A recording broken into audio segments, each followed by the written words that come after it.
ಯಾದಗಿರಿ ಜಿಲ್ಲೆ ಶಾಂತಪುರ ಕ್ರಾಸ್ನಲ್ಲಿ ಸುರಪುರ ತಾಲೂಕಿನಲ್ಲಿ ನಡೆದಿರುವಂಥ ನಿನ್ನೆ ಏನು ಇವತ್ತು ಆಕ್ಸಿಡೆಂಟ್ ಅಪಘಾತ ಆಯಿತು.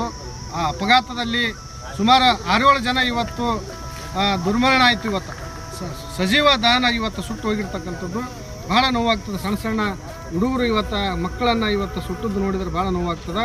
ಆದರೆ ಸರ್ಕಾರಕ್ಕೆ ಮಾನ ಮರ್ಯಾದೆ ಏನಾದರೂ ಆದನಂತ ನಾ ಇವತ್ತು ಕೇಳಕತ್ತೀನಿ.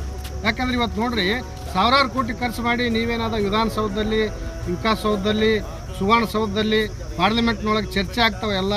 ನೀವೆಲ್ಲರೂ ಕೂಡ ಸರ್ಕಾರ, ಕೇಂದ್ರ ಮತ್ತು ರಾಜ್ಯ ಸರ್ಕಾರ ಇಲ್ಲಿ ಒಂದು ವರ್ಷದಲ್ಲಿ 64 ಜನ ಇವತ್ತೇನಾದ ಸಾರ್ವಜನಿಕರು ಓಡಾಡುವಂಥ ಈ ಒಂದು ರಸ್ತೆಯಲ್ಲಿ ಅಪಘಾತದಲ್ಲಿ ಇವತ್ತು ಜೀವ ಬಿಟ್ಟಿರ್ತಕ್ಕಂಥವ್ರು, ಅವ್ರ ಕುಟುಂಬಗಳ ನೋಡ್ತಕ್ಕಂಥವ್ರು ಯಾರು? ಇವತ್ತು ಯಾರು ಅವ್ರ ಪರಿಸ್ಥಿತಿಗಳನ್ನು ಇವತ್ತು ಅರ್ಥ ಮಾಡ್ಕೊಳಕತ್ತಾರ? ಯಾವ ರಾಜಕಾರಣಿ ನಿಮ್ಮ ಮನೆಯಲ್ಲೂ ಕೂಡ ನಾಳೆ ಅಂತ ಒಂದು ಆಕ್ಸಿಡೆಂಟ್ ಆದಾಗೆ ಅದರ ನೋವು ನಿಮ್ಗೆ ಅರ್ಥ ಆಗ್ತದೆ ಅಂತಕ್ಕಂಥದ್ದು ಇವತ್ತು ನಿಮ್ಗೆ ಎಚ್ಚರಿಕೆಯನ್ನು ಕೊಡ್ತಾ ಇದ್ದೀವಿ. ದಯವಿಟ್ಟು ನೀವು ರಾಜಕಾರಣ ಮಾಡಬೇಡ್ರಿ, ನೀವೇನೇ ಮಾಡ್ಕೇರಿ. ಆದರೆ ಈ ಒಂದು ಹತ್ತಿಗೂಡರಿಂದ ಲಿಂಗಸೂರುವರೆಗೆ 4 ಪಥದ ರಸ್ತೆಯನ್ನು ಮಾಡಲೇಬೇಕು. ರಾಷ್ಟ್ರೀಯ ಹೆದ್ದಾರಿ ಏನು ಇವತ್ತು 2014ರಲ್ಲಿ ಈ ಒಂದು ಮೇಲ್ದರ್ಜೆಗೇರಿಸಿ ಈ ಒಂದು 4 ಪಥದ ರಸ್ತೆಯನ್ನೇ ಮಾಡಬೇಕು. ಅಲ್ಲಿ ಯಾವುದೇ ಬೇರೆ ರಸ್ತೆ ಮಾಡ್ಲಿಕ್ಕೆ ನಾವು ಬಿಡೋಂಗಿಲ್ಲ.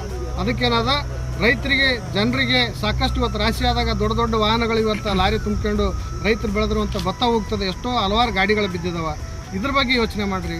ದೇಶಕ್ಕೆ ಅನ್ನ ಕೊಡೋಂಥವ್ರಿಗೆ ತೊಂದರೆ ಆಗ್ಬಾರ್ದು, ಅಲ್ಲಿ ಓಡಾಡ್ತಕ್ಕಂಥವ್ರಿಗೆ ತೊಂದರೆ ಆಗ್ಬಾರ್ದು.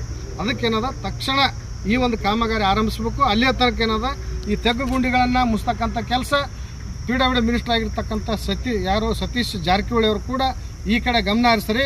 ಬರೀ ನೀವು ಬೆಳಗಾವಿಗೆ ಮಾತ್ರ PWD ಮಿನಿಸ್ಟರ್ ಅಲ್ಲ, ನೀವು ಕೂಡ ಹೆಲಿಕಾಪ್ಟರ್ ತೊಗೊಂಡು ತಿರುಗಾಡ್ತೀರಿ.